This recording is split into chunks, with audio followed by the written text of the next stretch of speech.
नमस्कार। बड़ी बहस में आप सबों का स्वागत है और मैं हूं संतोष सिंह। और आज हम बड़ी बहस में बात कर रहे हैं देश के पत्रकारिता को लेकर कि पत्रकारिता किस मूड में जा रहा है, किस मिजाज में जा रहा है और शासन व्यवस्था किस तरीके की पत्रकारिता चाहती है।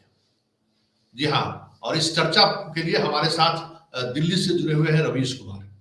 तो हम सीधे चलते हैं रवीश जी के साथ और रवीश जी से बातचीत की शुरुआत करते हैं। रवीश जी, आपका फेस का जो ये है वो लग रहा है जैसे आप रवीश की रिपोर्ट जब आप करते थे वो जो चेहरा में ताजगी दिखती थी, आज वो ताजगी दिख रही है। वजह क्या है? आपको लगता है कि बड़ी जिम्मेवारी से मुक्त होकर एक नई उड़ान की तैयारी कर रहे हैं? नहीं, उसकी वजह से नहीं, बस कई दिनों से काम नहीं किया हूँ तो वो आराम का भाव दिख रहा है चेहरे पर। और हाँ, मतलब ऐसा भी नहीं है कि मुक्ति तो नहीं मिली है। जिस तरह की जिम्मेदारियां हैं अब वो खुद अकेले दम पर करनी है। लोगों को बहुत तरह तरह से उम्मीदें हैं संतोष जी, कि मैं उनके मन में कहीं से ये धारणा है कि मैं कोई उस तरह का व्यवस्थित न्यूज़ चैनल बना रहा हूँ जिसमें बहुत सारे संवाददाता हैं। आप जानते हैं कि इतनी बड़ी टीम को मैनेज करना, उसके रिसोर्स को जुटाना, पैसे को जुटाना, फिर कानूनी पहलुओं को देखना इतना आसान तो नहीं है। तो बहुतों को लगता है कि मैं न्यूज़ चैनल क्यों नहीं बना रहा हूँ। पहले तो वो लाइसेंस ही नहीं देंगे न्यूज़ चैनल बनाने के लिए, और फिर अगर लाइसेंस मिल भी गया कई साल के इंतज़ार के बाद, तो वो जिस केबल के ज़रिए न्यूज़ पहुँचेगा या मेरा चैनल पहुँचेगा, वो पैसे लेकर भी वहाँ नहीं दिखाएँगे। तो जो भी अच्छी नीयत से मदद करेंगे न्यूज़ चैनल बनाने में, वो पैसा डूब जाएगा। अब रही बात कि यूट्यूब या वेबसाइट पर हम क्या कर सकते हैं, तो ये धीरे-धीरे करने से पता चलेगा। तो कई पत्रकारों ने कहा कि हम आपके साथ जुड़ना चाहते हैं, हम पैसे नहीं लेंगे।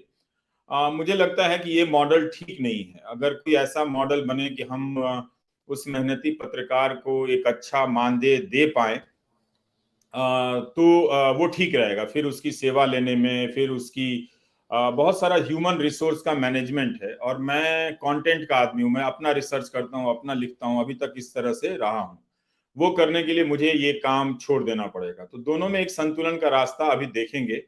अभी कई लोगों को लगता है कि मैंने यूट्यूब चैनल बना लिया है, तो वो न्यूज़ चैनल के समानांतर है, जैसा कि नहीं है। हल्द्वानी से कई लोग बहुत परेशान हैं। उनका कहना है कि कई हज़ार बस्तियाँ, घर जो है वो तोड़े जा रहे हैं, और उनकी सुनवाई करने वाला कोई भी नहीं है। कोई रेलवे कॉलोनी या रेलवे लाइन के आस-पास बसी हुई बस्तियों का मामला है। तो आप देखिए कि अगर इतने हज़ारों की संख्या में घर उजाड़े जा रहे हैं, उनका कोई कवरेज नहीं है। वो अगर मुझे मतलब दिन-रात मैसेज कर रहे हैं इस तरह से जैसे अभी उनका घर डूबने वाला हो, और हो भी क्यों ना, क्योंकि उनका घर टूट रहा है, तो वो एक अपनी आवाज़ सरकार तक और बड़ी सरकार तक और जनता तक पहुँचाना चाहते होंगे, लेकिन कुछ भी नहीं है। ऐसा नहीं है कि उसमें से बहुत सारे लोग यूट्यूब पे कवर नहीं कर रहे होंगे, लेकिन जो एक मुख्य धारा का मीडिया है, जिसे सरकार न्यूज़ चैनल समझती है और समाज, उस पर इस तरह की आवाज़ें नहीं हैं। जबलपुर से किसी ने किया कि जब मेडिकल यूनिवर्सिटी में यहाँ बहुत कुछ हो रहा है, हम बताना चाहते हैं। तो हम कैसे वेरीफाई करेंगे, कैसे उसे करेंगे, बहुत सारा मसला है। और अब ऐसे मुद्दों की बड़ी चिंता हो रही है कि इतने, हालाँकि मैं सभी मुद्दे तो नहीं कर पाता था, इसी वजह से कि न्यूज़ चैनल के भीतर में मेरे पास बहुत संसाधन नहीं था। और ये तो मैं अपने प्रोग्राम में ही कहा करता था 3-4 साल से कि मेरे पास संसाधन बहुत कम हैं, न्यूनतम संसाधन में काम कर रहे हैं, लेकिन वो न्यूनतम भी ठीक-ठाक था, उससे काम चल ही जा रहा था। मगर यहाँ तो एक भयानक स्थिति है कि एडिटोरियल स्वतंत्रता की बात हो रही है, पत्रकारिता की बात हो रही है, सच की बात हो रही है, और उन न्यूज़ चैनलों पर आम आदमी की कोई आवाज़ नहीं है। इसलिए मैं बार-बार इस सवाल को रेखांकित करने के लिए, जब भी कोई पूछ रहा है कि आप इंटरव्यू देना चाहते हैं, तो मैं दे रहा हूँ, ताकि पत्रकारिता को लेकर जो सवाल उठे हैं, उन सवालों पर बात होती रहे। कुछ दिल्ली में लोग चाहते हैं कि इतना बड़ा चीज़ हुआ है, मैं चुप रह जाऊँ। वो उनकी संवेदनशीलता है, ताकि वो उन औद्योगिक घरानों से, मेरी कोई दुश्मनी तो नहीं है। मेरे चैनल पे भी विज्ञापन आ रहा है, उसका स्वागत है, वो भी किसी इंडस्ट्री का ही है। तो ये जो लड़ाई है वो इंडस्ट्री से नहीं है, वो लड़ाई मीडिया के लिए है। तो वो लोग चाहते हैं कि उनके लिए किसी तरह का नैतिक संकट ना हो, उनसे कोई ना पूछे कि आप अडानी के चैनल में कैसे काम कर रहे हैं, क्या आपको कोई नैतिक संकट नहीं है। तो इन सब चीजों पे बातें ना हो, इसलिए लोग चाहते हैं कि मैं चुप रह जाऊं और मीडिया पे बात ना करूं। लेकिन गोदी मीडिया तो एक सच्चाई है, सिर्फ अडानी के आने के बाद वो सच्चाई सामने नहीं आई है, वो सच्चाई तो उनके आने के पहले से है और हम पहले से उस पर बात करते रहे हैं। तो हम चाहते हैं कि एक भारतीय मीडिया में जो भी जिस रूप में बचा हुआ था, उस पर एक उसे लेकर चिंता है, उस पर बात होती रहनी चाहिए, अलग अलग प्लेटफॉर्म से बात होती रहनी चाहिए, ताकि जनता समझे कि कहां कहां और कैसे कैसे उसकी आवाज का प्रभाव खत्म होता जा रहा है। उसकी आवाज का प्रभाव एक ही क्षेत्र में बचा कर रखा गया है कि वो किसी धार्मिक नारे के पीछे हो करते हुए जुट जाए, तभी वो जनता समझी जाएगी। लेकिन जैसे ही आर्थिक नारों के पीछे, शिक्षा के मुद्दों को लेकर वो जनता हो करे या अपनी आवाज उठाए, तब वो जनता नहीं मानी जाती है। जैसे किसानों को आतंकवादी कह दिया गया, गद्दार कह दिया गया, यहाँ इसी तरह की समस्याएं अब अनदेखी की जा रही है।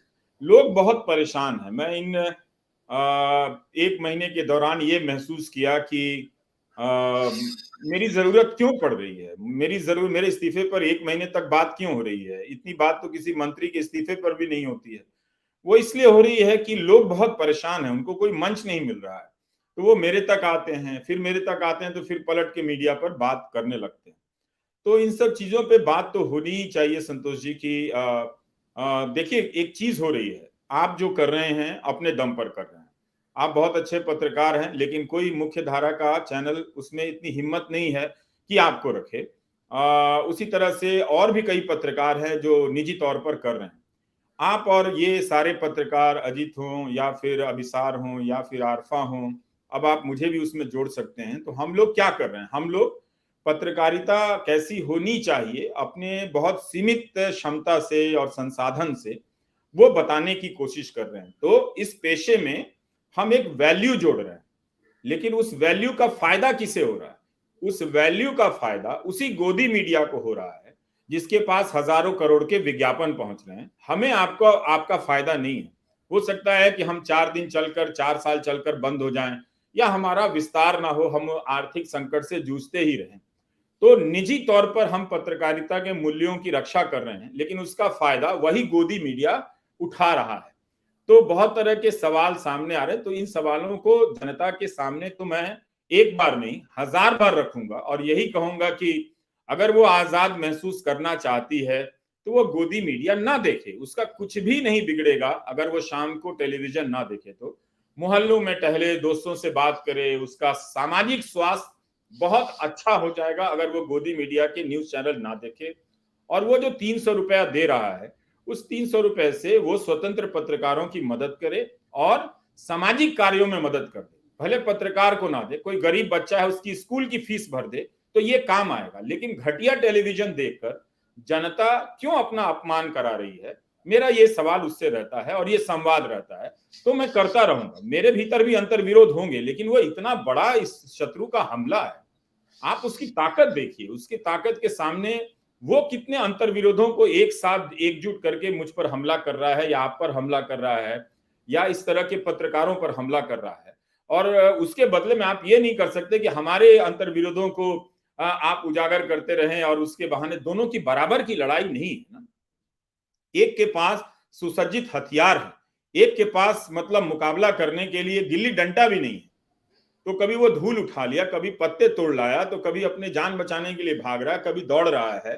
तो दोनों का मुकाबला नहीं हो सकता है। तो भारत की जनता को समझना चाहिए कि वो एक ऐसी शर्मनाक स्थिति पर पहुंच गई है जहां वो अपने पैसे से गुलाम बना लिए गए मीडिया को देख रही है। तो मेरा कहना है कि जो मीडिया गुलाम हो गया है उसका नाच क्यों देखना है, मत देखिए। बहुत सारे प्रतिभाशाली नर्तक हैं, आप वहां जाइए। जो असली नर्तक हैं, जो कई वर्षों की साधना करते हैं, उनका मान सम्मान बढ़ाइए। वो असली नृत्य है, उसमें भारतीय संस्कृति है, परंपरा है, बहुत सारे हमारे इतिहास के क्षण हैं। तो आप उन नर्तकों को जो जो स्वतंत्र हैं, स्वायत्त हैं, उनका सम्मान कीजिए। ये जो नाच रहे हैं लोग किसी के इशारे पर, आपसे ही पैसा लेकर और बाजार से पैसा लेकर, सरकार से पैसा लेकर, उन्हें मत देखिए। तो मैं चाहता हूं कि ये लड़ाई इस देश में शुरू हो, भले हम जीते ना जीते लेकिन लड़ाई तो हो।